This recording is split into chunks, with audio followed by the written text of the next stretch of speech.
Bonjour et bienvenue à toutes et à tous. Je suis le docteur Pierre Gabache, chef du service des bonnes pratiques à la Haute Autorité de Santé. Je suis heureux de vous accueillir aujourd'hui pour vous présenter les recommandations sur la prise en charge des dysthyroïdies chez l'adulte avec Sabine Benoliel, qui est chef de projet au service des bonnes pratiques de la Haute Autorité de Santé, le docteur Nicole Bornstein, médecin généraliste et échographiste, le docteur Manuel Sanchez, gériatre, et le professeur Jean-Michel Petit, diabétologue, endocrinologue et président du groupe de travail. J'en profite pour remercier nos intervenants ainsi que tous les experts du groupe de travail pour leur engagement aux côtés de l'HAS. Cette conférence va se dérouler en 3 parties. D'abord, la présentation du contexte de la demande et de la méthodologie des recommandations, puis la prise en charge de l'hypothyroïdie en population générale, puis chez 2 populations particulières, les femmes enceintes ou en projet de grossesse et les personnes âgées de plus de 65 ans. Enfin, la prise en charge de l'hyperthyroïdie. La 4e partie sera consacrée à la session des questions-réponses. Nous sommes ensemble jusqu'à 21 heures, mais avant de commencer, je vous rappelle quelques points techniques. En bas à droite de votre écran, vous avez 2 onglets. Un onglet chat, si vous rencontrez des problèmes techniques, et un onglet questions pour interagir avec nous et poser vos questions. Dernière précision, nous vous indiquerons dans l'onglet chat les liens utiles pour retrouver tous nos outils et nous vous enverrons dans les prochains jours un lien pour accéder à l'enregistrement de cette conférence et au support de présentation, à un questionnaire de satisfaction. Je vous remercie. Je passe maintenant la parole à Sabine Benoliel. Bonjour à tous et merci Pierre. Alors, avant de rentrer dans le vif du sujet, je vais vous exposer quelques éléments de contexte de la demande et les éléments de méthodologie pour l'élaboration de ces recommandations.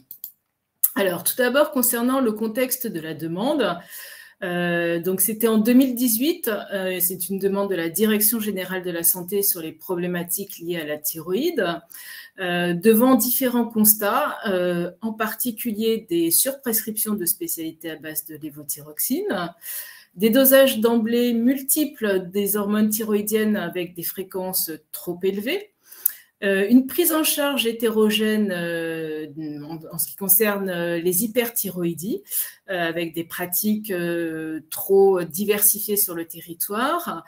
Et concernant les thyroïdectomies dans des contextes d'hyperthyroïdie, des recours trop fréquents à la chirurgie, en particulier les thyroïdectomies dans les contextes d'hyperthyroïdie. Alors, bon, sur cette étape sont détaillées les différentes étapes pour élaborer ces recommandations. Bon, avant ça, je vais exposer quelques éléments de méthodologie. Donc, ça s'appuie sur une démarche qui est rigoureuse et qui est explicite. Les guides méthodologiques utilisés sont publiés sur le site internet de la HS. C'est une méthodologie donc, qui s'appuie sur une analyse critique de la littérature qu'on appelle Evidence-Based Medicine et sur l'expertise et l'expérience clinique des professionnels, ainsi que sur qui prend aussi en compte les préférences et les attentes des patients. Voilà, donc c'est une méthode qui met en place un groupe de travail pluridisciplinaire avec des usagers, qui a un groupe de lecture qui a recours à un groupe de lecture indépendant et externe, et qui vise à prévenir les conflits d'intérêts par l'examen des déclarations publiques d'intérêt des membres du groupe de travail. Alors, rapidement, les étapes. Une fois qu'on a la saisine de la DGS, elle est avalisée par le collège de la HS. Il y a une phase de cadrage du projet initial, avec une note de cadrage qui est publiée sur le site de la HS. On constitue le groupe de travail, 24 experts pluridisciplinaires relatifs aux travaux des recommandations, qui font l'objet des recommandations, donc présidé par le professeur Jean-Michel Petit, mais faisait également partie du groupe de travail et avec nous ce soir le docteur Nicole Bornstein et le docteur Manuel Sanchez. À ces 24 experts qui faisaient partie du groupe de travail. Vous allez voir qu'il y a un nombre conséquent de personnes qui sont impliquées dans ces travaux. Il y a également les relecteurs des groupes de lecture, une soixantaine de relecteurs, et on a aussi auditionné des experts externes pour les spécificités inhérentes à la grossesse et aux troubles de la fertilité. Voilà, donc à peu près de 80-90 personnes pour élaborer ces recommandations. La rédaction de l'argumentaire est basée sur une analyse et une synthèse de la littérature. En fait, ça permet de pouvoir émettre des propositions de recommandations qui sont discutées par le groupe de travail en séance. Donc, on a eu 13 réunions du groupe de travail avec des réunions qui duraient sur toute la journée, donc un travail quand même assez chargé, fourni, pendant quand même presque 2 ans. Voilà, on est allé vite, mais voilà, il y a eu beaucoup de réunions. Et puis, on a eu 2 phases de lecture distinctes par des relecteurs externes qui sont impliqués à titre individuel et anonyme, pour donner un avis sur le fond et la forme des recommandations avant de soumettre tout ça de nouveau aux instances de l'HAS pour diffuser les productions.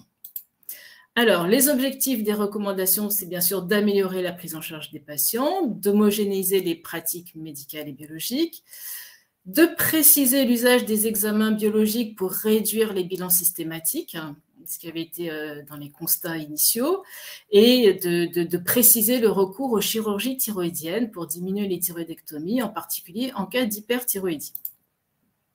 Les patients concernés, donc pour les dysthyroïdies, hyperthyroïdie, hypothyroïdie, c'est la population générale qui a été traitée, et avec pour l'hypothyroïdie des focus sur des populations particulières, les femmes enceintes ou ayant un désir de grossesse et les personnes âgées de plus de 65 ans.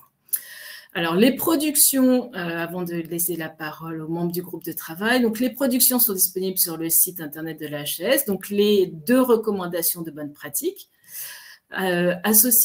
qui ont servi de base à des fiches de synthèse, voilà, des documents courts, où vous retrouverez l'ensemble des informations, mais vous n'aurez pas l'ensemble des informations détaillées comme dans les recommandations. Des arbres décisionnels pour y voir clair dans les cascades de dosage biologique à effectuer et aussi au niveau de la prise en charge thérapeutique, les différentes options. Et bien sûr, l'argumentaire scientifique qui est à la source de ce travail. Voilà, donc je passe la parole au docteur Nicole Bonstein, que je remercie d'avoir participé au groupe de travail. Merci Sabine. Bonsoir à tous. Nous allons donc aborder, voilà. Nous allons donc aborder l'hypothyroïdie chez l'adulte de moins de 65 ans. Alors déjà, c'est une maladie féminine, c'est-à-dire qu'il y a plus de 10 femmes pour un homme. Qui présente une hypothyroïdie. L'incidence annuelle dans la cohorte Suivimax était de 3 pour 1000 chez la femme contre moins de 0,2 pour 1000 chez l'homme. Et l'évolution de l'hypothyroïdie frustre vers une hypothyroïdie avérée est de 3 à 4%. Alors, quand suspecter une hypothyroïdie, devant une association de signes cliniques, parce qu'ils ne sont pas du tout spécifiques de l'hypothyroïdie. Donc, c'est plutôt fatigue plus frigolosité, constipation, mais récente.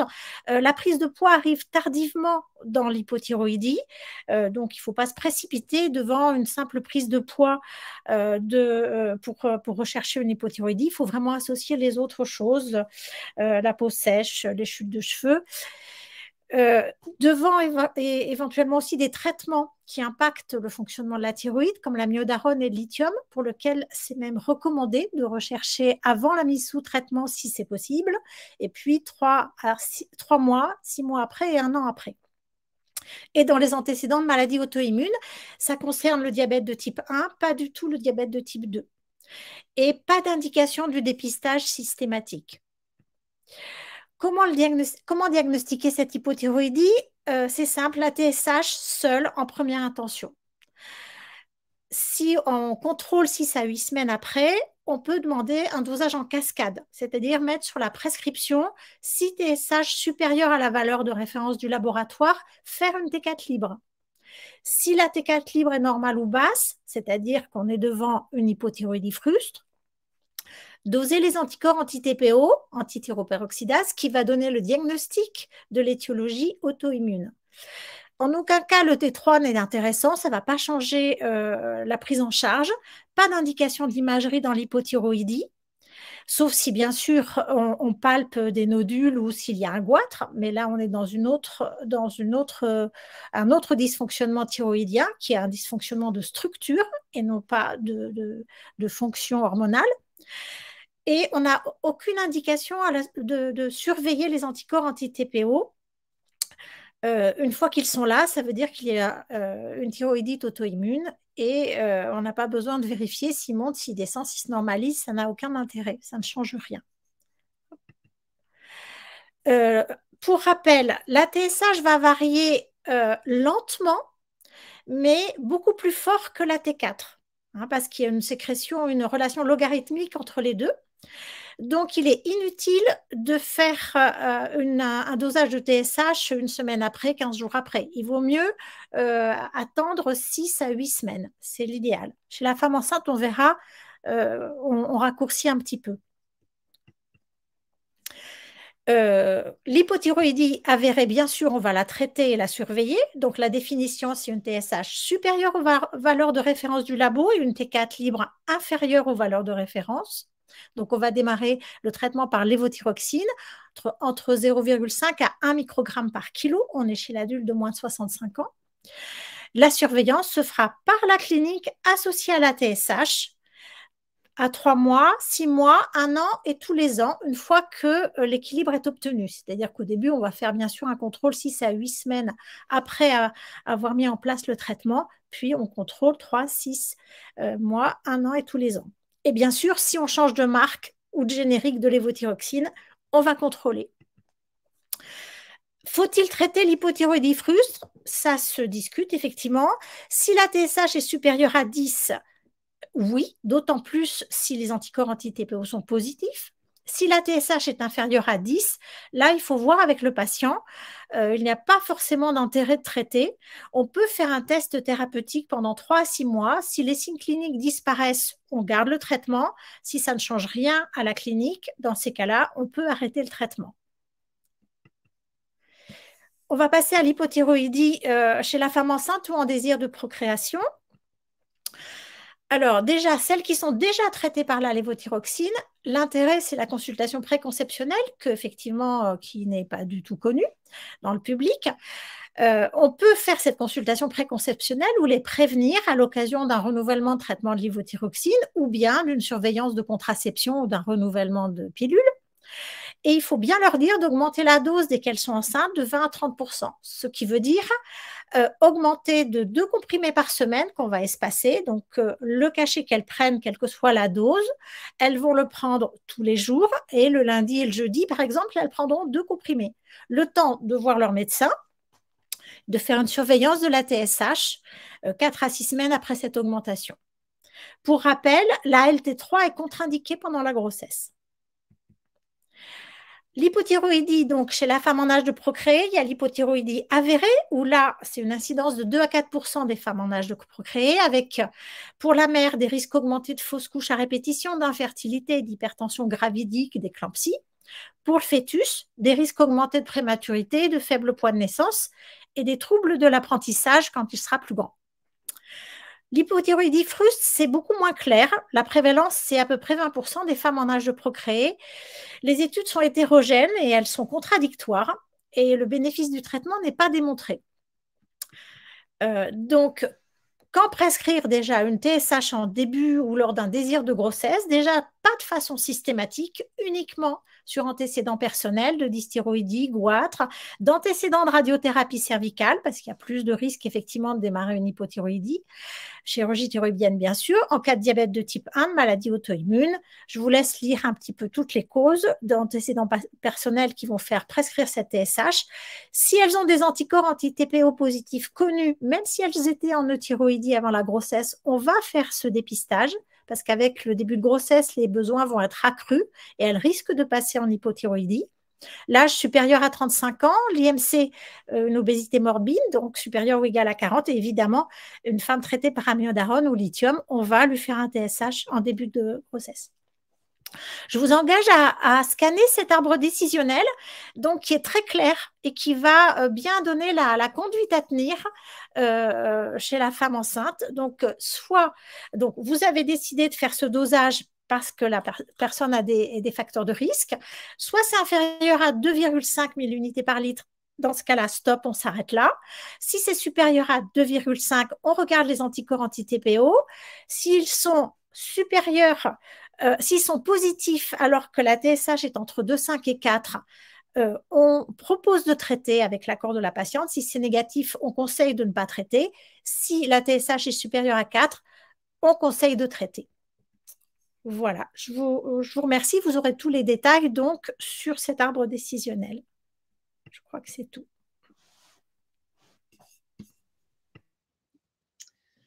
Merci beaucoup. Donc, je vais prendre la suite pour parler de la prise en charge des hypothyroïdies chez l'adulte, la personne âgée de plus de 65 ans. Donc, la HAS a proposé de faire un focus pour les personnes âgées de plus de 65 ans dans cette partie hypothyroïdie, dans le but de nuancer un petit peu, d'apporter des spécificités dans cette population sur le cas de l'hypothyroïdie.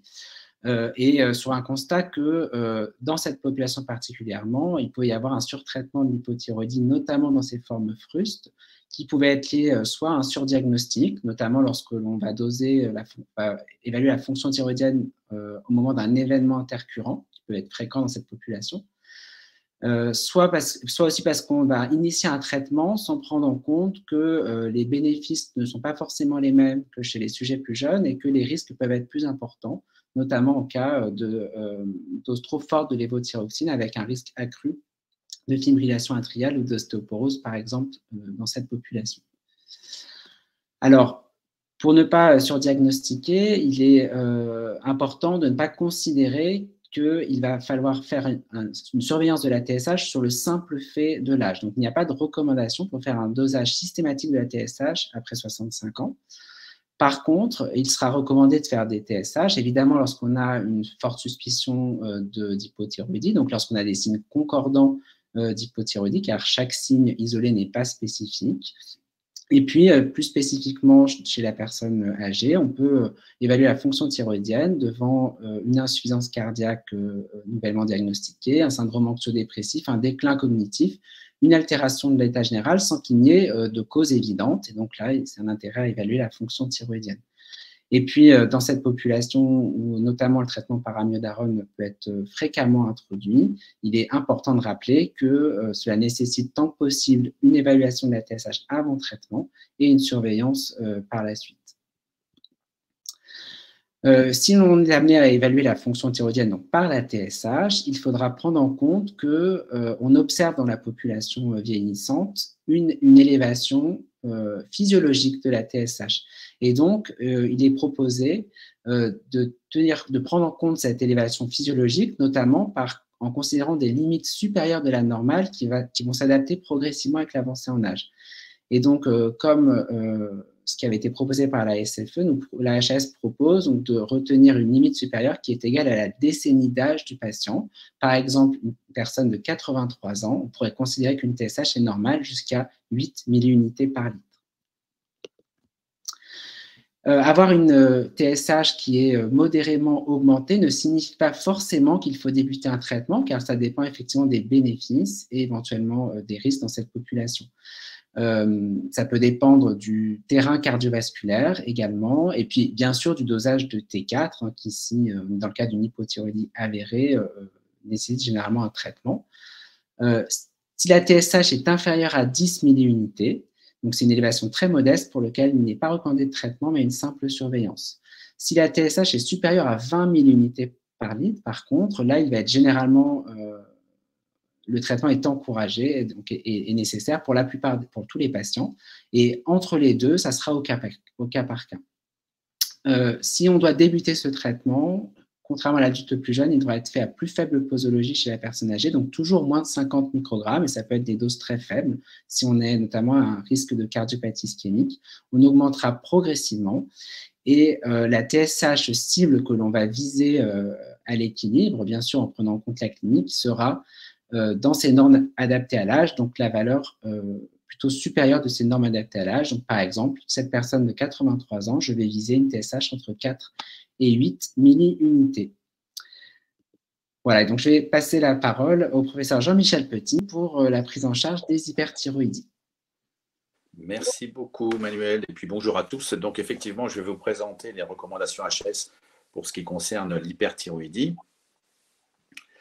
Alors, quelques éléments de contexte. C'est une pathologie quand même relativement fréquente. Et là aussi, comme pour l'hypothyroïdie, vous avez une prédominance féminine très importante avec un pic d'incidence qui va se situer entre 40 et 60 ans.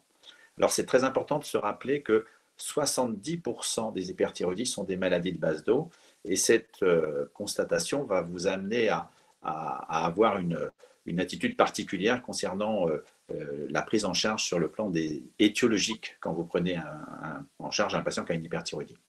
Et puis, il faut bien sûr distinguer l'hyperthyroïdie fruste avec une TSH qui est basse mais une T4 normale de l'hyperthyroïdie avérée où là, vous avez la T4 qui est élevée. Alors, quelles explorations biologiques vous devez faire à visée diagnostique? Eh bien, en première intention, c'est simple, c'est la TSH seule. Si votre TSH revient normal, vous pouvez éliminer le diagnostic. Par contre, comme pour l'hypothyroïdie, vous pouvez préciser sur votre ordonnance que vous proposez de faire un dosage de T4 libre en cascade si votre TSH est d'emblée indétectable, c'est-à-dire inférieur à 0,1, ce qui vous évite de reprélever votre patient et ça vous permet d'avoir le résultat très rapidement. Si par contre votre TSH est basse mais pas indétectable, c'est-à-dire que si elle est entre 0,1 et 0,4, il est préférable de la recontrôler à 6 semaines parce qu'il y a parfois des variations de TSH comme ça ABC qui se normalisent très rapidement. Donc vous la recontrôlez à 6 semaines et si votre TSH est effectivement toujours basse, c'est-à-dire inférieure à 0,4, à ce moment-là, vous demandez le dosage de T4 libre en cascade. Vous pouvez éventuellement rajouter dans certains cas de doser la T3 libre en cascade pour dépister des rares hyperthyroïdies à T3 qui ont une T4 normale et une T3 augmentée. Sur le plan étiologique, donc on l'a vu, 70% des étiologies des hyperthyroïdies, c'est la maladie de base d'eau, qui est une maladie auto-immune, qui a la présence d'anticorps antirécepteurs de la TSH, également appelée TRAC. Et donc, le premier examen à faire devant une hyperthyroïdie, en général, c'est de doser les anticorps antirécepteurs de la TSH. Et leur positivité va vous confirmer qu'il s'agit bien d'une maladie de base d'eau. Si vous êtes dans cette situation, les anticorps sont positifs, vous avez une forme clinique typique de maladie de base d'eau, vous n'avez pas besoin de faire d'imagerie, pas besoin de faire de scintigraphie, pas besoin de faire d'échographie. Sauf si à l'examen clinique, effectivement, vous palpez un nodule ou que vous avez des adénopathies cervicales. Dans ce cas-là, vous allez compléter par une échographie. Mais en général, vous n'avez pas besoin de faire d'imagerie. Par contre, si lorsque vous faites votre bilan d'hyperthyroïdie, vos anticorps antirécepteurs de la TSH, vos TRAC sont négatifs, à ce moment-là, vous devez compléter votre bilan par la réalisation d'une scintigraphie et d'une échographie pour rechercher par exemple un adénome toxique, comme vous le voyez sur la diapositive, ou bien un goitre multinodulaire toxique, une hyperthyroïdie à scintigraphie blanche, ou bien une maladie de base d'eau à TRAC négatif, ça existe également. Quelles sont vos options thérapeutiques? Alors, il est important de dire que quand vous avez une hyperthyroïdie fruste, vous n'avez pas besoin de proposer systématiquement un traitement quand le patient est asymptomatique avec une TSH un peu abaissée. Le traitement n'est envisagé que si, par exemple, il a une pathologie cardiaque ou des facteurs de risque cardiovasculaire, bien évidemment s'il est symptomatique ou s'il a une ostéoporose qui pourrait être aggravée par l'hyperthyroïdie. Si, par contre, il a une hyperthyroïdie avérée, là, vous devez de toute façon commencer par un traitement médical par antithyroïdien de synthèse pour contrôler les symptômes, restaurer le thyroïdie. Si besoin, vous pouvez ajouter des bêta-bloquants. Et c'est seulement ensuite que vous allez discuter du traitement étiologique qui pourra être la poursuite des ATS ou bien un traitement par iode, l'irathérapie, ou bien la chirurgie, selon le contexte et les préférences du patient. Mais vous ne ferez pas une chirurgie chez un patient qui est en grande hyperthyroïdie. Vous allez déjà le traiter par antithyroïdien de synthèse avant d'envisager ce type de traitement. Alors, quelles sont les indications des traitements par antithyroïdien de synthèse? En général, quand c'est un premier épisode de maladie de base d'eau, 70% des hyperthyroïdies, vous allez proposer en priorité un traitement par antithyroïdien de synthèse en privilégiant plutôt le thiamazole ou le carbimazole. Et vous avez une durée de traitement de 12 à 18 mois. Vous ne donnez pas en général le propylthiouracil, qui a une toxicité hépatique plus importante. Il n'est réservé qu'à certaines situations. En cas d'adénome toxique ou de goitre multinodulaire toxique, en général, le traitement médical par ATS n'est pas le traitement de première intention, puisque quand vous l'arrêtez, en général, l'hyperthyroïdie rechute. Et donc, on va réserver ce traitement par ATS à faible dose, uniquement chez des personnes qui ont une contre-indication à l'iode 131 ou à la chirurgie, et ce sont en général des personnes âgées. Alors, quelle information on doit donner à nos patients quand on les traite par antithyroïdien de synthèse? C'est principalement les deux complications qu'il faut redouter, qui sont la granulocytose et les complications hépatiques. Alors, la granulocytose, elle est d'origine immunoallergique. Il faut simplement prévenir le patient que s'il présente une fièvre, une angine, et notamment pendant les premières semaines de traitement, il doit tout de suite consulter le jour même et contrôler sa numération formule sanguine pour dépister une éventuelle granulocytose. Et puis, concernant les complications hépatiques, c'est principalement les lictères, les sels décolorés, les urines foncées. N'oubliez pas de rappeler à vos patientes que les ATS sont potentiellement tératogènes.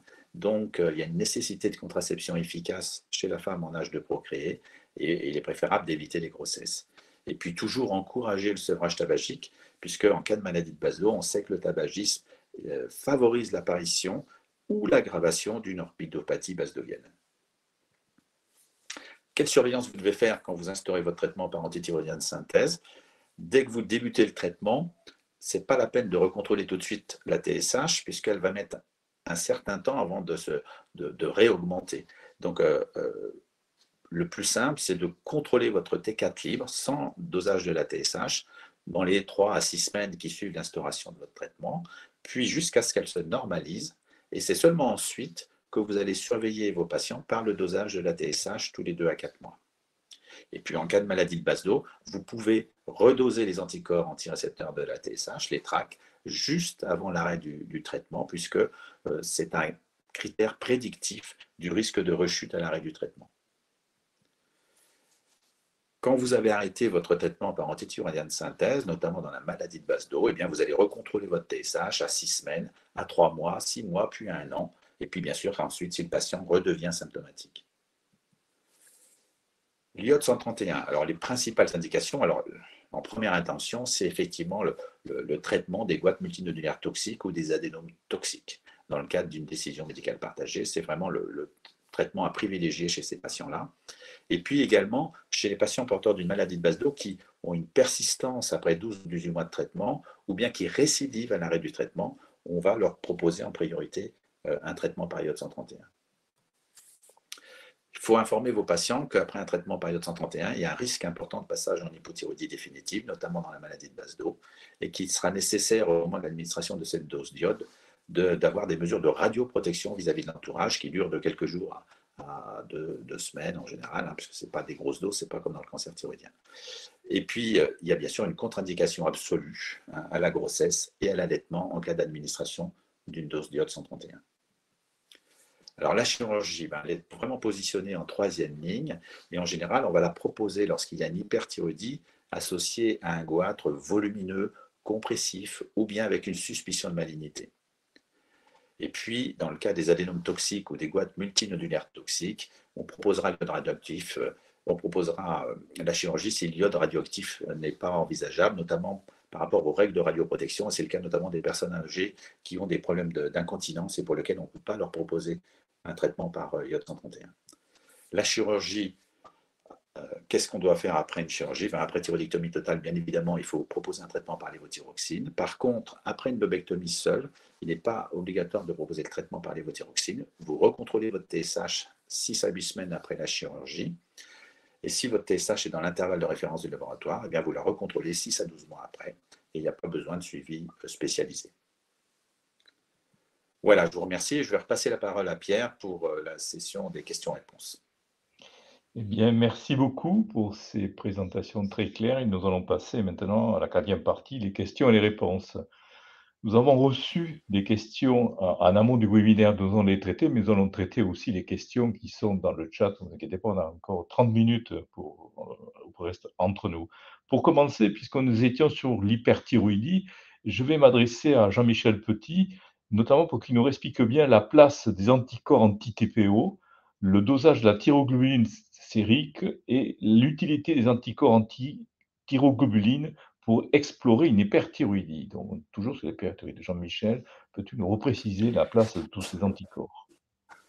Alors, très clairement, hein, l'examen phare, c'est les anticorps anti-récepteurs de la TSH. C'est ça qui nous permet de faire le diagnostic de maladie de base d'eau. Les anticorps anti-thyroperoxydase vont être vraiment réservés en deuxième intention chez des patients pour lesquels le diagnostic est difficile ou effectivement des anticorps anti-récepteurs de la TSH sont négatifs, et on va être amené plutôt à faire les examens, comme je l'ai dit, radiologiques, scintigraphie, échographie, et dans certaines situations un peu difficiles, on peut doser des anticorps anti-TPO pour rechercher quand même une étiologie auto-immune, mais je dirais là, c'est plus du domaine spécialisé. La thyroglobuline, dans l'hyperthyroïdie, son intérêt, il n'y en a qu'un, c'est de rechercher ce qu'on appelle la thyrotoxicose factice, c'est-à-dire des patients qui prennent de la lévothyroxine dans un but de perdre du poids. Et donc, dans ce cas-là, vous allez avoir une thyroglobuline qui va être effondrée, ce qui va vous permettre de rectifier le diagnostic. Et les anticorps anti-thyroglobuline n'ont pour seul intérêt que de valider le dosage de la thyroglobuline, puisque des anticorps anti-thyroglobuline positifs peuvent modifier la validité du dosage de la thyroglobuline. Merci Jean-Michel. Ensuite, c'est une question pour Nicole Bonstein, qui est médecin généraliste, et notamment sur la place du généraliste dans la prise en charge de l'hyperthyroïdie avérée. Est-ce qu'il faut envoyer son malade au spécialiste systématiquement? Et quelle est la place entre le généraliste et le spécialiste dans la prise en charge d'un patient atteint d'hyperthyroïdie? Alors, pour l'hyperthyroïdie, en fait, ça dépend un peu des situations dans lesquelles vous vous trouvez. Il y a des endroits où on a accès à des spécialistes et d'autres où on n'a plus d'accès à des spécialistes. On a quand même souvent un accès au moins téléphonique. Donc, quand il s'agit quand même, bon, déjà, quand il y a un goitre, un adénome toxique, là, il faut quand même avoir accès à un spécialiste. Il va falloir, comme vous l'a dit Jean-Michel Petit, les ATS ne vont pas bien marcher. Donc, on va discuter plutôt de la chirurgie ou l'irathérapie. Et ça, c'est plus, c'est la décision de l'endocrinologue. Après, on va faire quand même le bilan tel qu'il avait été. Attendez, j'ai quelque chose qui barre mon écran, c'est pas grave. Donc, ça c'est pour donc quand il y a un adénome toxique ou un goitre toxique, oui. Quand il y a une décision, une maladie de base d'eau, certains vont peut-être être amenés à traiter cette maladie de base d'eau et à prescrire des ATS. Déjà, tout ce qui va avec, c'est-à-dire souvent la mise sous bêta-bloquant, c'est le généraliste qui va le faire. Et l'idéal, c'est qu'il ait quand même un contact avec un endocrinologue pour valider ses prescriptions. Il y a certains généralistes qui vont avoir l'expérience de la maladie de base d'eau et qui savent très bien les traiter. Mais voilà, on va dire l'hypothyroïdie, c'est autant garder les consultations de plus en plus rares d'endocrinologues aux hyperthyroïdies ou aux hypothyroïdies non périphériques, c'est-à-dire les choses plus complexes. Voilà. Merci Nicole. Il y a une question qui a été posée en amont du webinaire, mais dans le chat aussi, pour Manuel Sanchez. Notamment, c'est le seuil d'ajustement, puisque dans la recommandation, on ajuste à partir de 65 ans. La recommandation de la Société française d'endocrinologie est de 60 ans. Donc, quel est le seuil qu'il faut prendre? 60 ans, 65 ans? Alors, Manuel, on vous écoute. Ouais, c'est une question sans réponse exacte. Hein. Je rappellerai, le vieillissement est un processus physiologique. Hein. On n'est pas une personne âgée dès qu'on a plus de 65 ans et une personne jeune dès qu'on a moins de 65 ans. Donc, souvent, les recommandations, que ce soit de la HS ou d'autres sociétés ou de sociétés savantes, vont quand même fixer une borne d'âge pour définir une population particulière. Ça a été une discussion donc, avec l'équipe de la HS sur quelle borne proposer là. C'est donc souvent plutôt motivé par la littérature qui est disponible. Pour moi, une personne âgée, elle a plus de 75 ans et même plus de 80 ans parce que je suis gériatre. Et il se trouve que la littérature est quand même encore très pauvre dans cette population, et donc on ne peut pas se borner que à ça. Et il se trouve que la plupart des études qui vont cibler les personnes les plus âgées mettent soit une borne inférieure d'âge à 65 ans, soit ont un âge moyen en tout cas qui est généralement supérieur à 65 ans. Donc c'est un peu arbitraire. Donc effectivement, la SFE dit donc qu'à 62 ans, on va prendre une borne supérieure à 6. La HAS dit que c'est à partir de 65 ans. En fait, globalement, ces bornes-là sont pour nous rassurer, pour nous rappeler qu'en tout cas, la TSH, elle va augmenter physiologiquement avec l'âge, que toute élévation modeste ne veut pas dire que c'est anormal, et de pouvoir dialoguer avec le patient en lui disant, bah oui, vous avez une TSH un tout petit peu au-dessus des normes du laboratoire, mais c'est tout à fait en lien avec votre âge. Donc, pas de souci, hein, c'est voilà. Pour la HS, on a décidé 65 ans. C'est vraiment parce qu'on a pris une littérature qui souvent avait un critère d'âge à 65 ans. Merci Manuel. Alors ensuite, des questions dans le chat, ça c'est pour Nicole, hein, c'est pour la femme enceinte. Hein. Donc dans le cas d'hypothyroïdie de la femme enceinte, alors quel est le risque de fausse couche, le pourcentage de fausse couche, il y a question. Et puis je relis ces questions, une question qui est un peu plus bas. Pourquoi ne fait-on pas un dépistage systématique, un dosage systématique de la TSH, c'est toute femme enceinte au premier trimestre? Donc les deux questions qui, à mon avis, sont liées. Alors, déjà, le pourcentage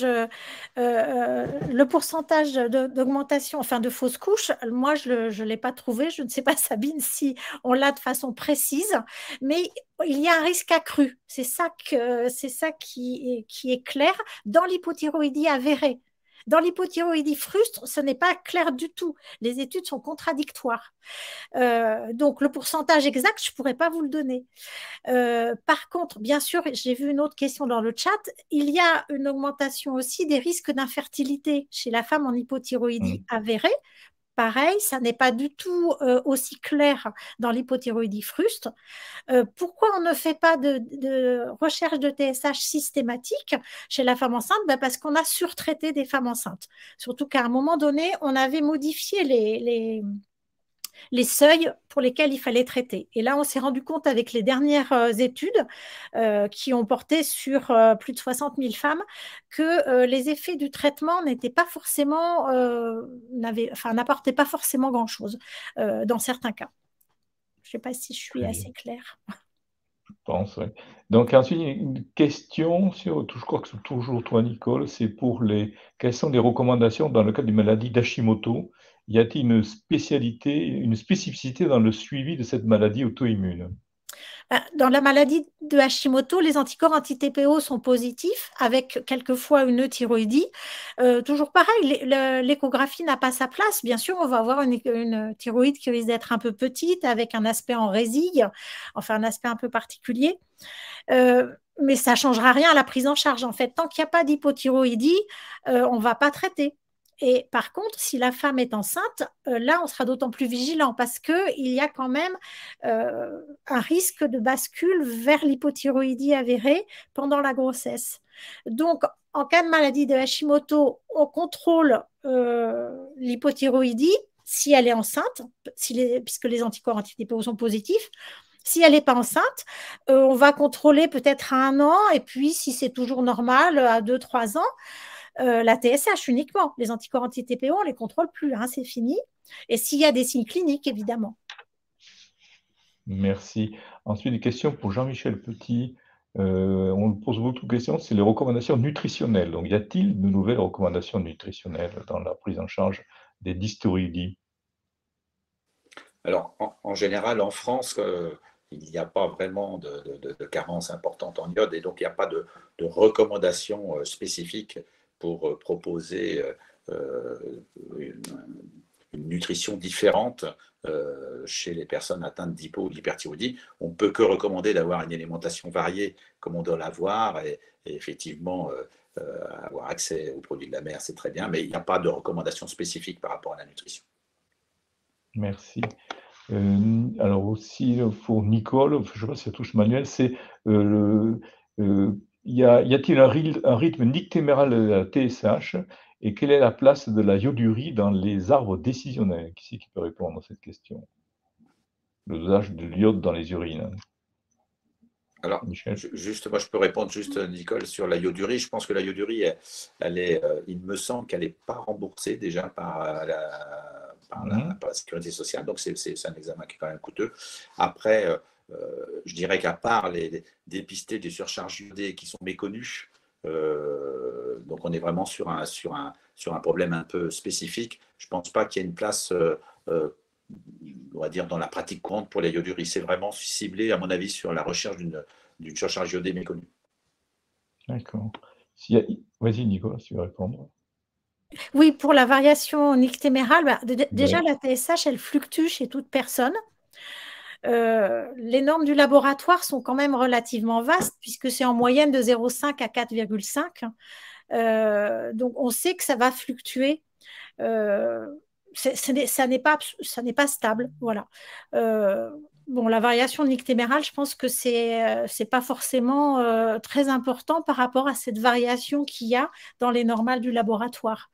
Après, ça, c'est du bon sens. Je n'ai pas connaissance d'études qui est conseillé une heure précise pour le dosage de la TSH. Si quelqu'un d'autre veut compléter.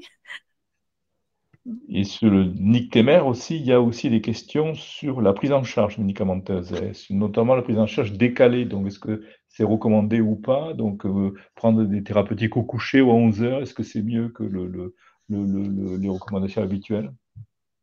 On est toujours sur le nictémère. Je crois qu'on avait, quand on en avait discuté, je ne suis pas sûre qu'il y ait des... Enfin, visiblement, Jean-Michel Petit disait qu'il n'y avait pas forcément d'études qui avaient étudié précisément ça. Après, il y a du bon sens aussi, hein, entre ne pas prendre le lévothyrox parce qu'on l'oublie tout le temps, la lévothyroxine, et le prendre le soir au lieu du matin, même si c'est quand même beaucoup mieux de le prendre à jeun, d'après les études qui ont été faites sur la biodisponibilité du médicament. Vous voulez compléter, Jean-Michel? Oui, je suis d'accord effectivement avec cette analyse. C'est-à-dire que c'est un médicament marche thérapeutique étroite. Il y a beaucoup de raisons qui peuvent modifier son absorption et donc autant le prendre toujours dans les bonnes conditions et si possible à jeun le matin. Après, effectivement, dans des conditions particulières de patients qui travaillent de nuit ou je ne sais quoi, on peut imaginer effectivement qu'ils puissent le prendre en horaire décalé, mais on va dire que référentiellement, c'est mieux de le prendre le matin. Ensuite, je trouve qu'il y a une question aussi pour Manuel Sanchez, c'est sur la limite. Alors, si la limite supérieure, c'est la décennie du patient, est-ce que cela signifie que la cible du traitement est la décennie du patient? Par exemple, 8, une cible de 8, quand on traite quelqu'un de 80 ans. Voilà, on va expliquer la cible thérapeutique. Oui, je suis passé peut-être un petit peu vite. Donc, la cible thérapeutique qu'on va viser comme ça, a priori, après on s'adapte toujours aussi à la réponse clinique, hein, s'il y avait des signes cliniques, mais ça va être de viser la partie supérieure, donc la moitié supérieure des normes adaptées à l'âge. Donc, une personne de 80 ans, comme dans l'exemple, on va plutôt viser une TSH entre 4 et 8. Dans tous les cas, le but est de se laisser une marge de ne pas surtraiter le patient, c'est-à-dire de ne pas baisser, ça apparaîtrait par une TSH qui serait trop abaissée. Et on sait dans les études que dans les populations âgées, une TSH notamment inférieure à 1 va exposer sur le long terme à un risque d'ostéoporose plus important, à un risque de fibrillation atriale plus important. Donc, si le patient va très bien avec une TSH à 6, alors qu'il a 80 ans, donc sous traitement, c'est sa TSH cible, voilà, qu'on va viser. Donc, c'est la partie supérieure des normes adaptées à l'âge. Donc, la moitié, les 50% les plus au-dessus, si je puis dire. Merci. Il y a des questions aussi sur la nécessité d'une consultation cardiologique ou d'un ECG avant de débuter un traitement par L-thyroxine. Alors, c'est Nicole, c'est plutôt Hippo. Alors, ça dépend un petit peu des antécédents de votre patient. Si il a des antécédents cardiovasculaires, bien sûr, on va commencer dans ces cas-là plus doucement et puis on va faire un électrocardiogramme. Après, ça dépend. Si on est dans l'hypothyroïdie avérée, c'est-à-dire avec une LT4 basse, donc forcément une TSH qui va être élevée. En général, c'est ce que je vous ai dit sur le logarithme entre la T4 et la TSH, c'est que la TSH, elle va être supérieure à 10 en général. Hein. Et si c'est une hypothyroïdie frustre, par contre, on a vraiment le temps. Donc si c'est une hypothyroïdie avérée, on peut commencer dans ce cas-là doucement s'il a des antécédents. votre patient et faire le CG ou demander un avis cardio et augmenter après jusqu'à 0,5 à 1 microgramme par kilo. Si c'est une hypothyroïdie avérée, on a vraiment le temps et souvent, en général, avant 10, enfin, moi dans mon expérience, il y avait quand même des signes pas très clairs. Il y a des signes d'hypo, mais il y a aussi des signes qui peuvent faire penser à de l'hyper. C'est pas si net. C'est pour ça que il y a aussi des questions dans le chat là-dessus. Il faut bien faire la différence. Quand la T4 libre est dans la zone normale du labo, on est dans une hypothyroïdie fruste. On n'est pas dans l'hypothyroïdie avérée. Donc, on ne va pas traiter tout de suite ou on va faire un test thérapeutique en décision partagée. Et au bout de 3 à 6 mois, si ça n'a rien changé aux symptômes cliniques, on peut arrêter. Et donc là, on a le CG éventuellement. Merci Nicole. Il y avait une question aussi, je crois que c'est plutôt en biologie, c'est si un malade qui vient au laboratoire de chercher, enfin demander un dosage de la TSH, que dois-je lui dire à ce malade? Qui c'est qui peut répondre à ça? Michel, Nicole? En pratique, s'il va au labo, il faut qu'il ait une ordonnance, sinon il n'est pas remboursé.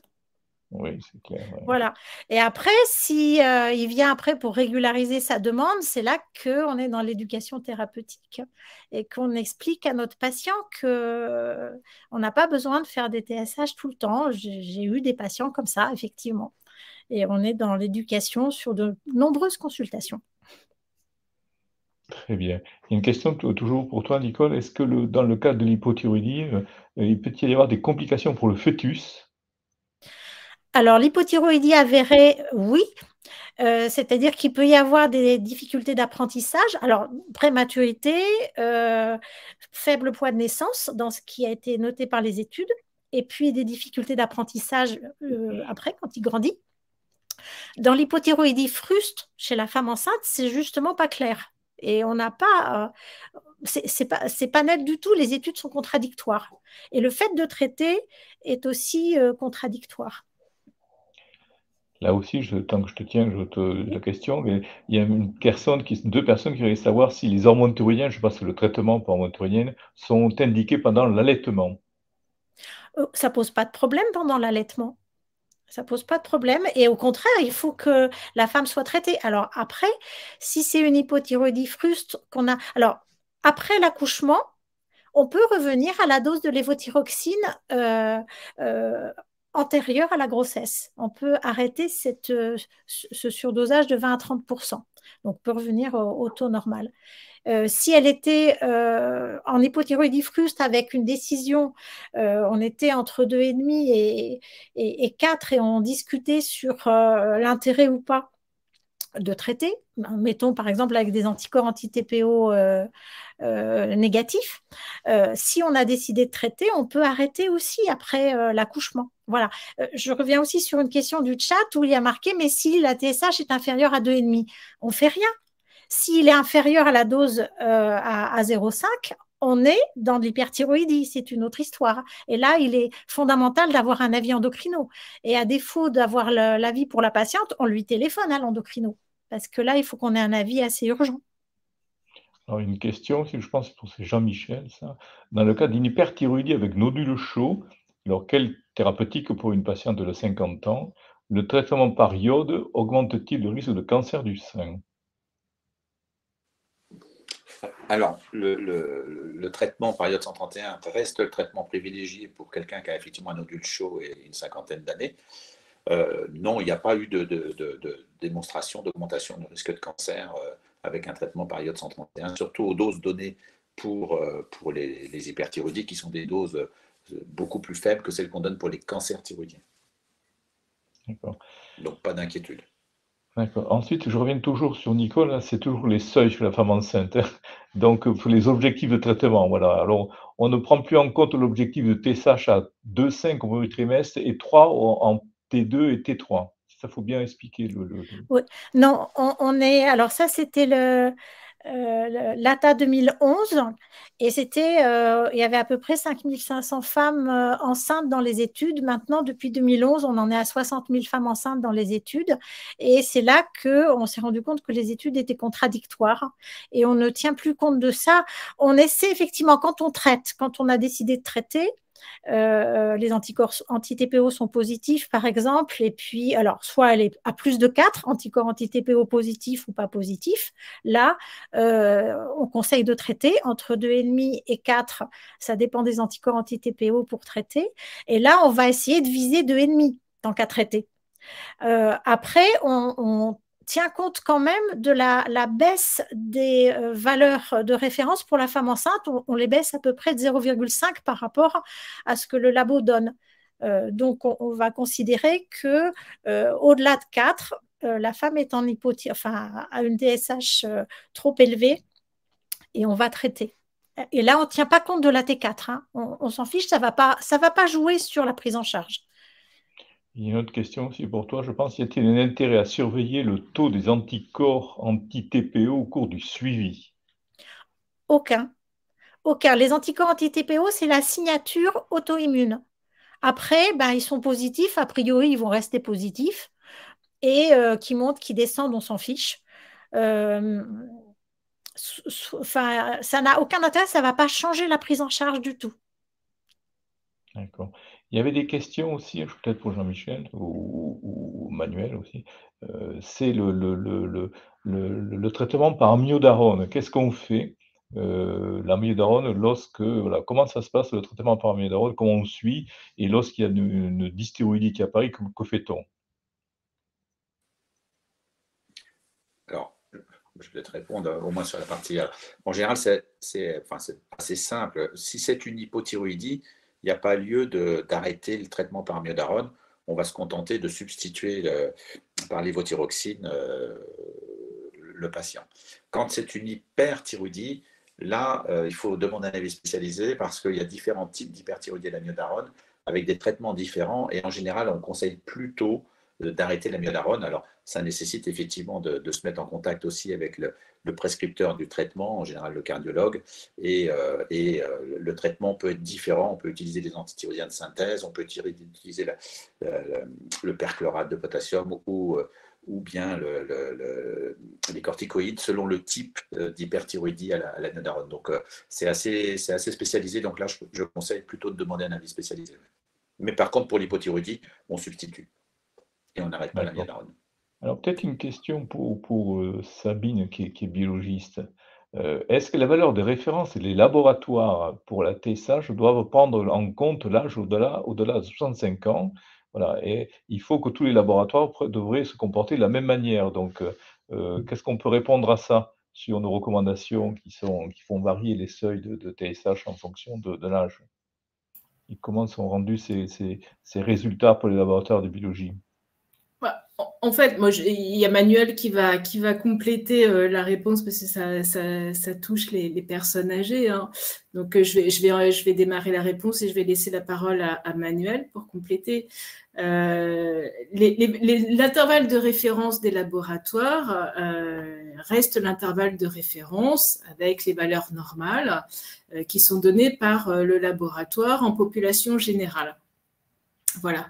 Donc après, les adaptations spécifiques pour des populations particulières peuvent être faites de façon, on va dire, ponctuelle par un laboratoire donné s'il y a des études qui permettent d'avoir une représentativité dans la population, mais ce qui est rarement le cas. Donc, c'est souvent les chiffres des normes des fabricants, des kits de dosage des hormones thyroïdiennes et de la TSH. Et donc, en fait, je repasse la parole à Manuel par rapport à la convention qu'on a établie dans le cadre de la recommandation. L'idée, bon, déjà, encore une fois, dans des études, il y a des études qui sont dites transversales. On va regarder par tranche d'âge dans de larges populations où on voit que la moyenne de la TSH dans les populations les plus âgées augmente. Il y a quelques études où on va suivre les patients pendant plus de 10 ans, 15 ans, et on va voir la TSH d'un même patient augmenter sans qu'il y ait de pathologie thyroïdienne. Ce sont des études en population indemne de pathologie thyroïdienne. Donc, l'idée là des normes adaptées à l'âge, c'est aussi de ne pas surtraiter des patients. C'est aussi de se dire que dans une population âgée, si on dose une TSH, notamment au moment juste après un événement intercurrent, celle-ci peut avoir un petit peu augmenté, peut avoir un petit peu fluctué lié à l'événement intercurrent. Et qu'en plus, dans cette population, c'est complètement différent, par exemple, de la femme enceinte, il n'y a aucun bénéfice qui a été démontré, notamment à traiter des TSH inférieurs à 10. Pour les hypothyroïdes, c'est assez net. Il n'y a pas de bénéfice à traiter. Ça n'améliore pas les symptômes dans les études, ça ne diminue pas des risques, que ce soit cardiologique, ostéoporotique, etc. Donc, l'idée est vraiment de pouvoir discuter avec le patient qui, effectivement, va avoir un résultat au-dessus des normes du kit, donc du laboratoire, mais de le rassurer en lui disant « mais oui, mais vous avez 80 ans, donc en fait, cette TSH est tout à fait physiologique ». Ensuite, une question pour Jean-Michel. Alors, faut-il prescrire des bêta-bloquants dans l'hyperthyroïdie? Est-ce que c'est pour prévenir la thyrotoxicose? Et dans ce cas, quel bêta-bloquant choisir? Alors, les bêta-bloquants ont leur place, surtout en fonction des symptômes cliniques présentés par le patient. Donc, effectivement, quand il est très tachycarde et très gêné, on peut être amené à prescrire des bêta-bloquants. Et classiquement, on donne plutôt le propranolol parce qu'on a un effet d'inhibition de la conversion de T4 en T3, ce qui lui donne un petit avantage par rapport à d'autres traitements. Voilà. Mais oui, c'est surtout en fonction de la symptomatologie du patient et de sa gêne. Effectivement, on peut être amené à le prescrire quelques semaines lorsqu'on instaure le traitement par antithyroïdien de synthèse.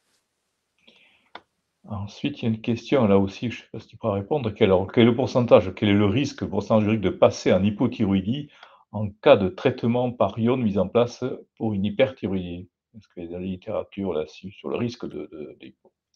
Alors, je pense qu'on parle de l'iode 131, Ouais, le traitement par irathérapie, c'est ça? Oui, je pense Alors, que c'est par je dirais que ça va irathérapie. dépendre.